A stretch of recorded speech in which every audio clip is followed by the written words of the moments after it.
देखिए, हम सामूहिक चिंता लेकर के गए थे। ये पॉलिटिकल पार्टीज की सिर्फ चिंता नहीं है, देश के हर एक उस नागरिक की चिंता है, बिहार के हर एक उस नागरिक की चिंता है जिसके ऊपर खारिज हो जाने, बेदखल होने का खतरा मंडरा रहा है।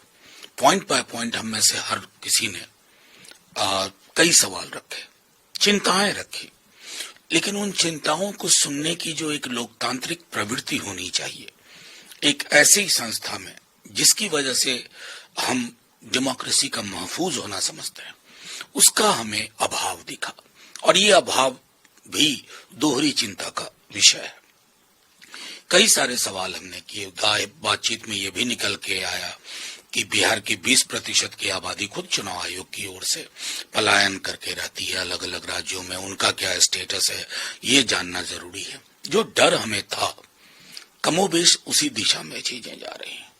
बिहार का कोई व्यक्ति सूरत में काम करता है, पंजाब में, महाराष्ट्र में, कलकत्ता में, साल में 4 बार घर आता है, चुनाव के वक्त तो जरूर आता है, पर्व त्योहार के अलावा। आप उसको दस्तावेज जुटाओ अभियान में डाल देंगे। जो ओनस स्टेट का होना चाहिए था, वो ओनस आपने व्यक्ति पे शिफ्ट कर दिया है और उसे प्रूव करना है कि वो लेजिटिमेट है, एलिजिबल है।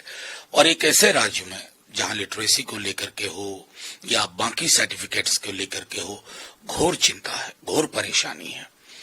खुद आप आधार को नहीं मान रहे हैं, एपीआईसी को नहीं मान रहे हैं, मनरेगा को नहीं मान रहे हैं, राशन कार्ड को नहीं मान रहे हैं।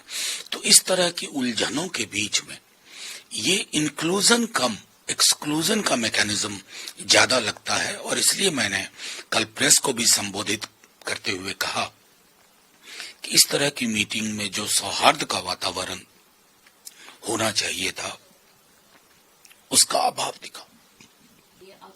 देखिए, मैं सीधे तौर पे कहता हूं, हमारे माननीय सर्वोच्च न्यायालय ने एक बहुत खूबसूरत ऑब्जर्वेशन दिया था, फैसले का भी हिस्सा था। वो था कि इस तरह की गतिविधियों पर विराम लगना चाहिए।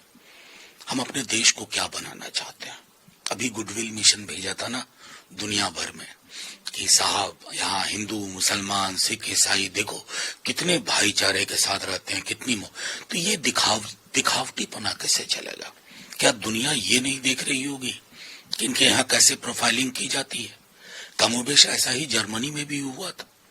मैं सिर्फ ये आग्रह करूंगा कि सर्वोच्च न्यायालय के ऑब्जर्वेशन के स्पिरिट में एक चीज और ध्यान में रखें, धार्मिकता और धर्मांधता में फर्क होता है।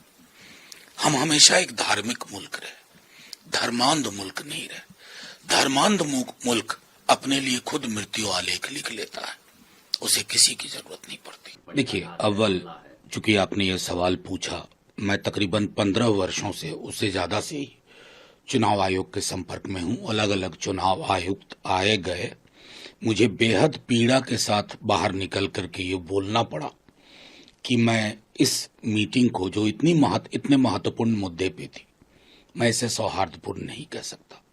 चुनाव आयोग को सुलभ होना चाहिए, सुनना चाहिए। सुनने की प्रवृत्ति लोकतंत्र की मौलिक शर्त होती है।